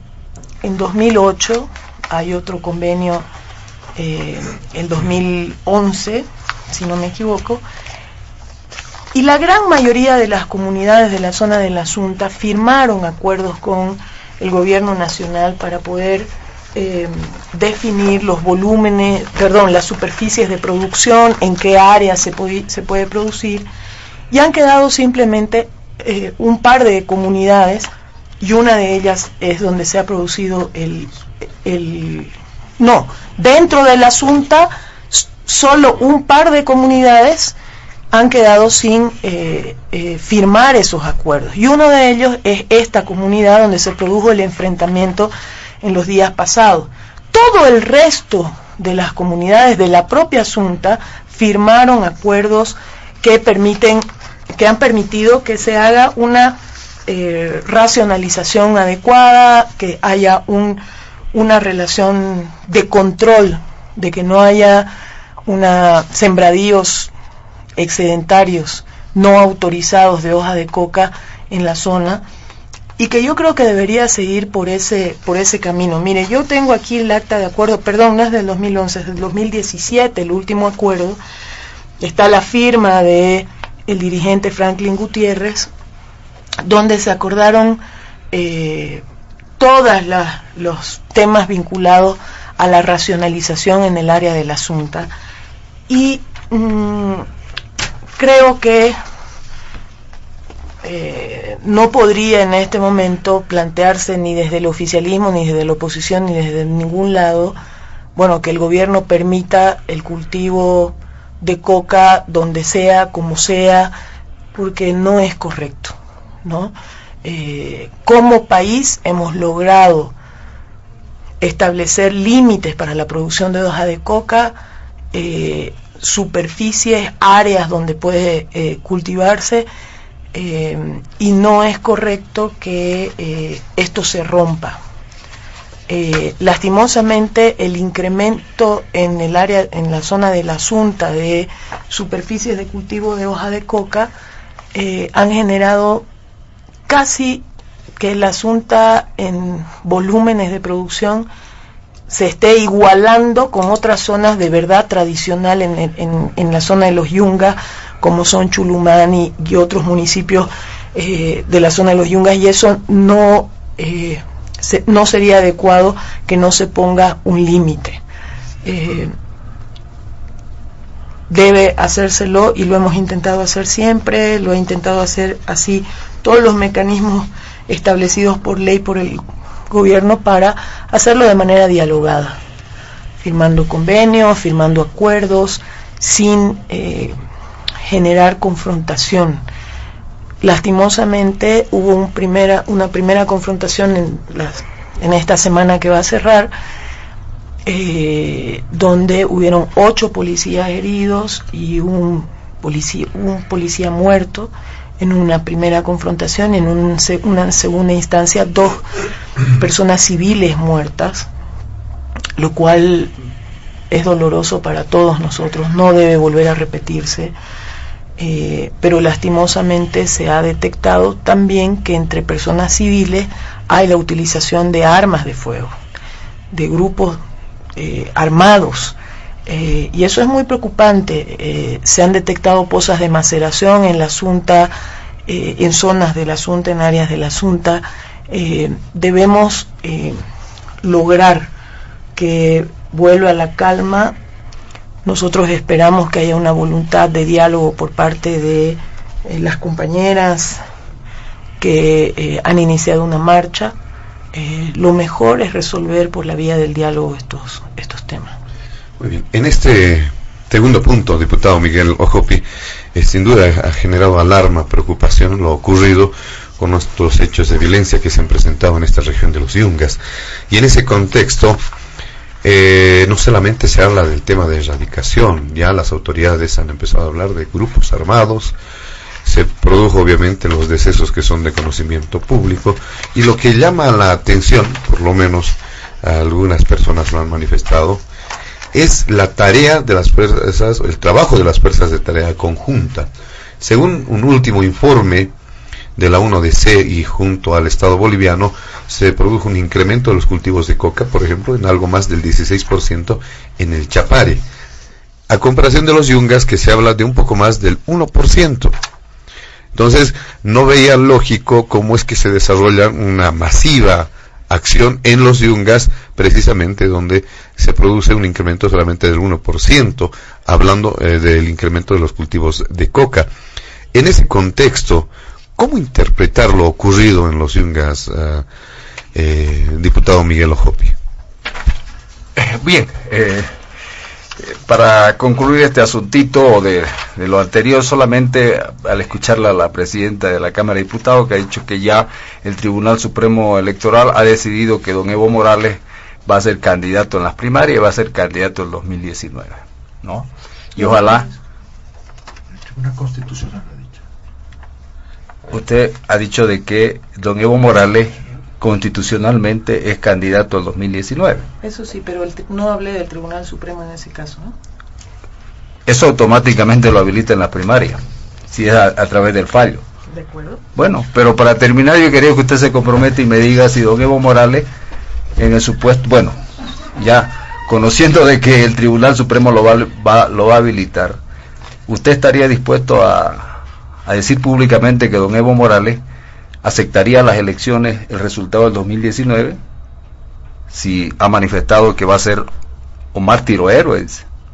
Ha ido para quedarse, ha dicho que no sale del poder. Entonces, ¿a dónde nos llevan? A una elección del 2019 y don Evo Morales no va a obedecer a los resultados. Por supuesto que sí, como los hemos obedecido siempre, señor Ojopi. Diputado Hopi, siempre hemos obedecido los resultados de todas las elecciones. No ha obedecido el resultado del 21 de febrero, no ha obedecido el convenio yo del 2009. Estoy diciendo públicamente. ¿Y cómo me va a garantizar que el 2019 don Evo Morales? Usted me hizo una pregunta, se la respondo. Permítanos que responda rápidamente, por favor, para ingresar a nuestro Por supuesto que sí, como se ha aceptado todos los resultados de las elecciones, incluyendo la del 21 de febrero, porque la Asamblea no modificó parcialmente la Constitución porque ganó el no. Bueno, ya, adelante, está pisoteado el 21 de febrero, ya. Bueno, en este tema del asunto, lamentablemente, vamos a ver que la muerte del teniente está más o menos consolidando lo que mucha población viene opinando, ¿no? Lo recurrente que sucede en cada momento de conflicto. ¿Por qué van a la Asunta? ¿Por qué van a los Yungas si el incremento de hectáreas, las excedentarias que son ilegales supuestamente, son menores a las que sucede en el Chapare, por ejemplo, ¿no? Acá en el norte de La Paz y en los Yungas. Entonces, la policía dice, es que estamos haciendo operativos escalonados. Vamos a empezar por la Asunta y vamos a terminar en el Chapare, dice, ¿no? Pero vamos a hacer en todos lados. Se hablaba de que había fosas de maceración en el Yunga, en fin, son antecedentes, pero que al final no está claro el tema de, con las contradicciones que tiene la policía inclusive, de la emboscada que le han hecho a los policías. No sabemos realmente en qué circunstancia termina muerto el teniente, porque la policía dice usaban armas de alto calibre, y de repente aparecen cocaleros con una escopeta número 12 y con un Mauser, o sea, ¿no? Los francotiradores con escopeta, no les entendí muy bien a la policía. En este segundo suceso donde mueren dos cocaleros, la policía refiere a que ha sido una nueva emboscada de los campesinos, ¿no? Entonces no hay una claridad en el asunto. Lo triste de esto es que tiene que haber muertos cada vez que hay un conflicto. Y esto se ha tornado recurrente. Parece que es una táctica de cómo frenar los conflictos, cómo apagar el fuego del conflicto social.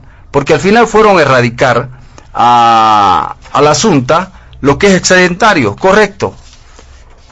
Después inventaron de que estaban buscando las fosas de maceración, que se había... que a través de la información de inteligencia tenía. En fin, no hay nada claro. Lo claro es que muere un teniente que casualmente es oriundo de los Yungas, y ahora mueren dos cocaleros.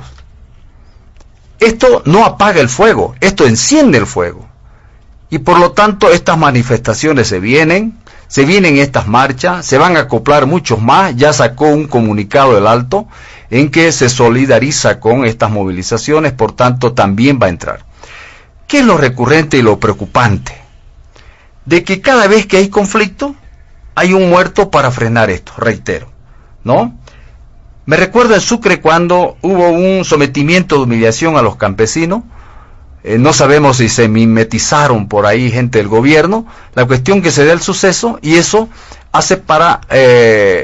sirve para perseguir a los opositores y meterlos presos, ¿no? Luego viene el tema de la calancha, ¿no? Mueren estudiantes para que la Constitución ya no se la haga en Sucre, porque Sucre estaba presionando para exigir su capitalía plena. Entonces había que llevarlo a otro lado. Mueren dos jóvenes ahí en la calancha. La muerte de Cristian Urresti también en Cochabamba frena las manifestaciones, apaga el fuego de las manifestaciones. Viene la muerte extrajudicial en el Hotel Las Américas, por ejemplo, que también frena otra acción política que estaban haciendo los opositores, y eso sirve para apresar. La muerte del viceministro Illane, por ejemplo, en Panduro, también que apaga fuego. No lo ayudan al viceministro, pero esa muerte sirvió también para apresar a quienes se los acusaba de sediciosos y quienes eran los responsables intelectuales. Los 17 campesinos en Pando, por ejemplo, que han muerto solamente con la intención de querer apresarlo al prefecto de Pando. Entonces viene el tema del estudiante del Alto, por ejemplo, que si no haya sido las cámaras, entonces en este momento hubieran estudiantes presos. ¿no? Porque querían acusar a los estudiantes y todo lo arman. Oye, esto es real. Entonces se ha tornado recurrente estas cosas. Ahora muere un teniente y 2 cocaleros. Yo creo que esto no está bien, porque está dando señales de que cualquier situación de conflicto social tiene que haber un muerto. Y yo lo he dicho y lo reitero. El ocuparse de hacer acciones maquiavélicas hasta se considera en la política, pero cosas macabras ya no tiene sentido de poder discutirla. Estas cosas no están bien y el gobierno lo que está haciendo recurrentemente, tomar acciones muy violentas para poder perseguir a los opositores. Muy bien, muchas gracias, diputado Miguel Ojopi. ¿Qué lectura hace usted de este conflicto, don Ricardo Paz Valdivia? Sí, parece que tendríamos que haberle dedicado todo el programa a la ley de organizaciones políticas, porque hay mucha tela para cortar, pero en fin, voy a también yo concluir en 30 segundos sobre este tema diciendo que desde mi punto de vista el presidente Evo Morales está habilitado o pretende estar habilitado en los recovecos, digamos, de las artimañas pseudojurídicas, ¿no?, de sus empleados del Tribunal Constitucional Plurinacional, pero definitivamente está inhabilitado por el pueblo desde el 21 de febrero de 2016. O sea, yo sé que le molesta mucho a la presidenta y a los del MAS, pero Bolivia dijo no, y hay que repetirlo, Bolivia dijo no. Bolivia dijo no, y lo seguiremos repitiendo en todos lados, y haremos respetar esa voluntad expresada por el pueblo en febrero de 2016. Entrando al tema que se plantea, hace 25 años, hace un cuarto de siglo, cuando digo me pongo nervioso, yo era diputado y era miembro de la Comisión de Constitución y miembro de la Comisión de Derechos Humanos. Y había un dirigente cocalero, aguerrido, en ese momento joven, hace 25 años, que era víctima de la represión en su región, era la región del Chapare.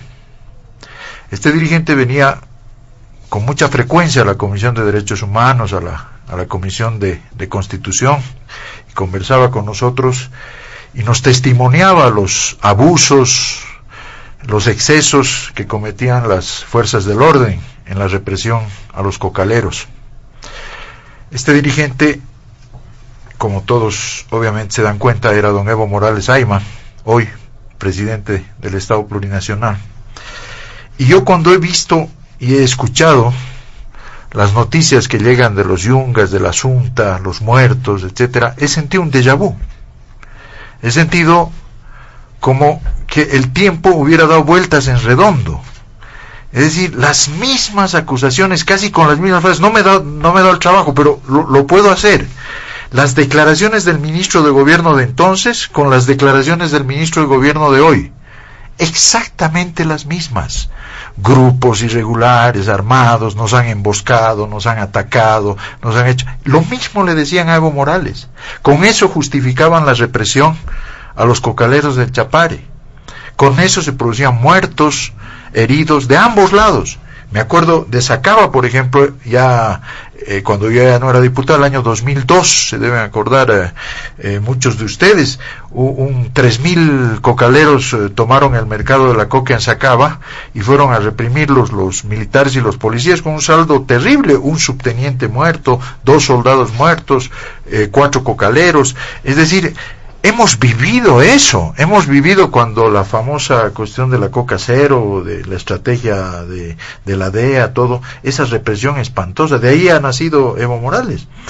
Y hoy día veo exactamente lo mismo, o sea, y veo la misma situación, o sea, la misma irracionalidad de reprimir un movimiento para tratar de controlar un flagelo que no se va a resolver de esa manera. Perdón que me adelante a la última cuestión, que es las políticas de droga, pero están totalmente ligadas. Este es el testimonio del fracaso de la lucha contra las drogas, es el testimonio más lacerante de cómo se siguen llevando adelante las mismas políticas equivocadas. Uno tendría que pensar que Evo Morales, que ha sufrido eso en carne propia, que ha sufrido esa represión, que ha recibido esos ataques, podría ahora tener una política distinta, diferente, no de ir y reprimir a los cocaleros, en fin. No entiendo mucho qué es lo que está pasando, qué hemos hecho tan mal para 25 años después estar exactamente en la misma situación en que nos veíamos en aquellos años. Solo me resta decir a este respecto que no podemos seguir los bolivianos matándonos entre nosotros. Eso es inadmisible. Sergio Almaraz Paz decía, lo he repetido alguna vez en este mismo diálogo, ni la idea más grande vale más que la vida del más humilde de los hombres. Y cada muerto que hay de uno de otro lado es una afrenta que demuestra el fracaso de todos. Ahí todos estamos involucrados en esta falla que tenemos en manejar esta política, ¿no? Si tengo un minuto o dos después, voy a hablar concreta y muy brevemente de mi propuesta de política sobre el tema en relación a la coca y a las drogas. Muy bien, ya en la parte final de Diálogo en Panamericana vamos a cederles por lo menos lo sumo 4 minutos por participante por hacer referencia no solamente a este tema de las políticas de la coca, quizás puntualizar también algo que se ha dicho sobre el conflicto de ADEPCOCA. Presidenta Montaño. Bueno, a ver, yo niego rotundamente que esto sea un ejemplo del fracaso de la política en general, del manejo de la coca y por otro lado el tema del narcotráfico. Ese ejemplo que pone Ricardo Paz, históricamente por supuesto que existió, pero no tiene nada que ver con las políticas que se implementaban en ese momento con las políticas que se implementan hoy. Esa es una falacia gigante. En ese momento, evidentemente, la política era cero coca, que implicaba además cero cocaleros. Hoy no es esa la política del Estado Plurinacional de Bolivia, no es cero coca. Lo que sí se ha establecido en la Ley General de la Hoja de Coca son límites a la superficie donde puede cultivarse hoja de coca, porque no puede ser ilimitado. Si nosotros pusiéramos superficies ilimitadas de producción de hoja de coca, por supuesto que entraríamos en el riesgo de convertirnos en un país de enorme producción de droga y entonces entrar en un nivel de violencia en nuestra sociedad enorme. En la Ley General de la Hoja de Coca se pone un límite, por lo tanto, y son 22.000 hectáreas. Esas 22.000 hectáreas están distribuidas en áreas tradicionales y áreas no tradicionales. Yo aquí tengo un mapita que muestra cómo está distribuida en esa área de los Yungas, y un cuadrito, una torta de cómo está distribuida. Miren, en Chulumani se tiene el 15% de la superficie total y la producción de hoja de coca. En Coripata el 14%, en Irupana el 9%, en Cajuata el 6%, en Coroico el 6%, en Caranavi el 5%, y otros municipios tienen en su conjunto, como ya superficies más pequeñas, un 4%. La Asunta tiene 41%. Y la zona verdaderamente tradicional en términos de producción de hoja de coca milenaria son estos municipios que acabo de nombrar. Está bien, en la Asunta hay producción de hoja de coca legal, en la zona que es legal, pero donde se generan estos enfrentamientos es fuera de la línea roja, es decir, fuera de lo que legalmente puede producirse. Por lo tanto, que se pretenda ahora, esa misma oposición que generalmente nos viene con la cantaleta del gobierno cocalero que le permite todo a los cocaleros y no sé qué cosa, que ahora venga a defender el hecho de que se esté produciendo coca ilegal en zonas no habilitadas para la producción de hoja de coca me parece un doble discurso que no entiendo. Estoy totalmente de acuerdo, y esa es la política que ha establecido el gobierno nacional en términos de la racionalización, debe hacerse de manera pacífica. La gran diferencia de los gobiernos del pasado con el gobierno de nuestro presidente Evo Morales es que todos esos procesos se han hecho de manera concertada, con acuerdos. Todos estos sindicatos al interior de la Asunta, comunidades al interior de la Asunta, han firmado convenios con el gobierno nacional para el control de las superficies legales para producción de hoja de coca. Han quedado por fuera 1 o 2 comunidades. No puede ser que por 1 o 2 comunidades no sea posible mantener pacificada la zona. Creemos que es la vía del diálogo la que debe resolver, pero se ha hecho muchísimos intentos para que sea por la vía dialogada y los vamos a seguir haciendo. Yo creo realmente que hay una enorme diferencia en lo que sucedía en los gobiernos neoliberales y lo que sucede ahora. Hoy nosotros en primer lugar no nos bajamos los pantalones a la DEA como lo hicieron en el pasado. En segundo lugar, todos los procesos de racionalización de la producción de hoja de coca se hacen de manera concertada, y creo que somos más bien la demostración de que es posible limitar el cultivo de la hoja de coca, ponerle un punto final al narcotráfico a través del diálogo. A diferencia de lo que sucede en Colombia, a diferencia de lo que sucede en Perú, ¿les parece a ustedes racional que los gringos vengan a decirnos, a desertificarnos a los bolivianos cuando nosotros tenemos 22.000 hectáreas y los colombianos tienen 220.000 hectáreas y los peruanos tienen 100 y tantos mil hectáreas y a ellos los certifican? O sea, ¿qué es eso?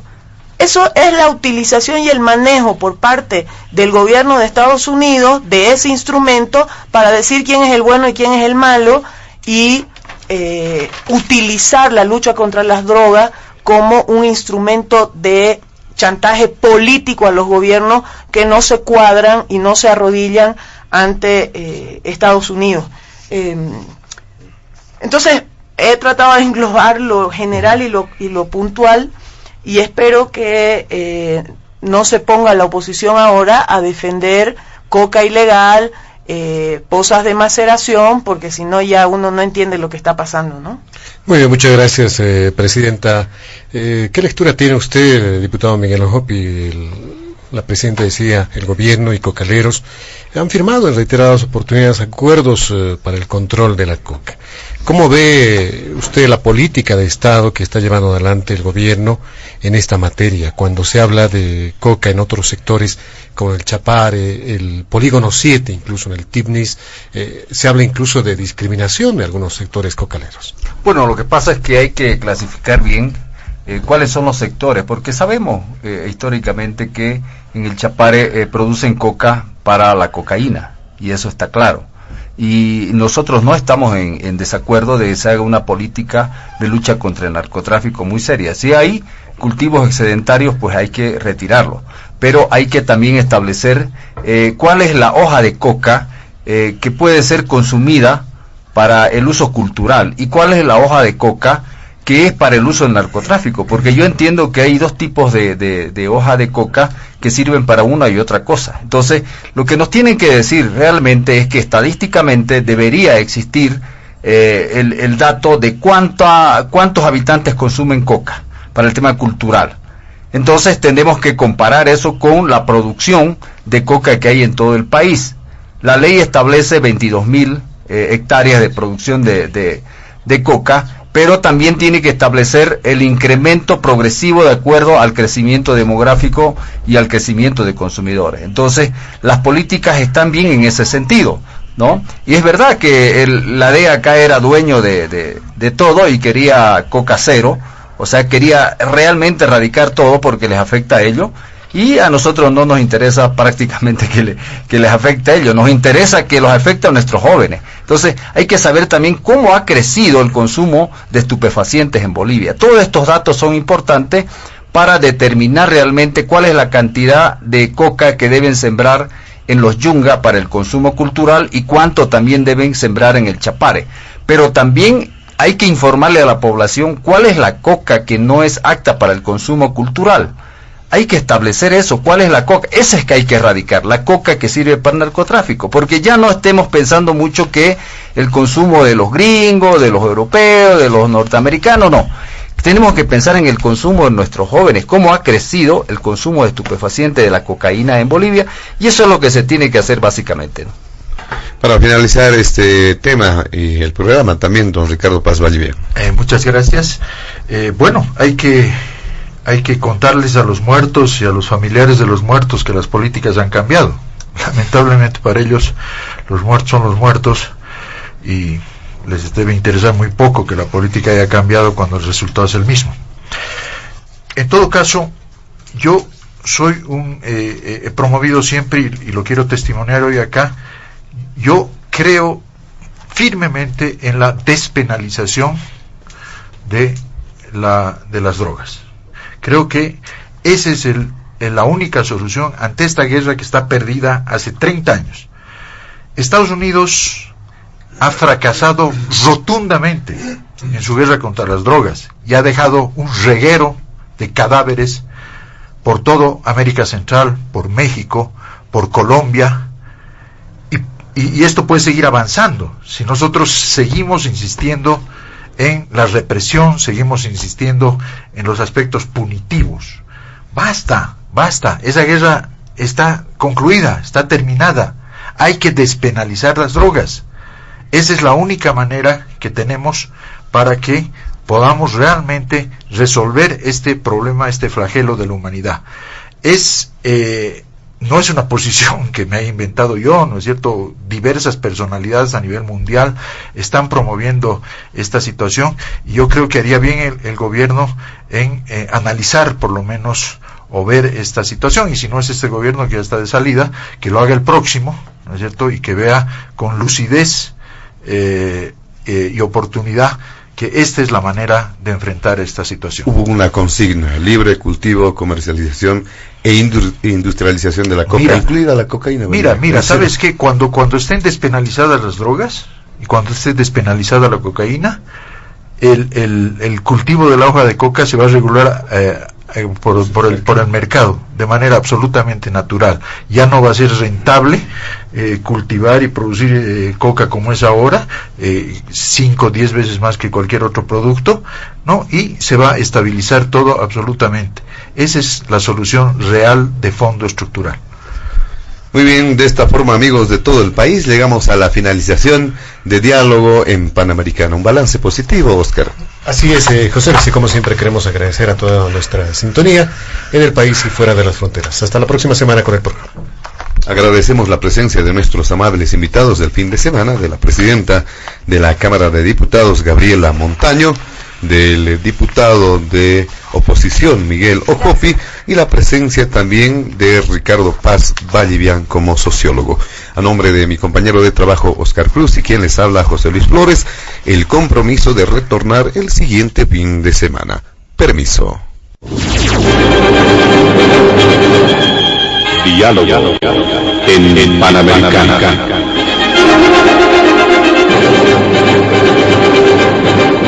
La radio agradece por la atención prestada al programa de hoy.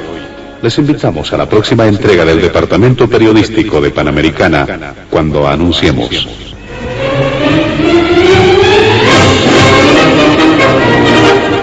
Diálogo en Panamericana.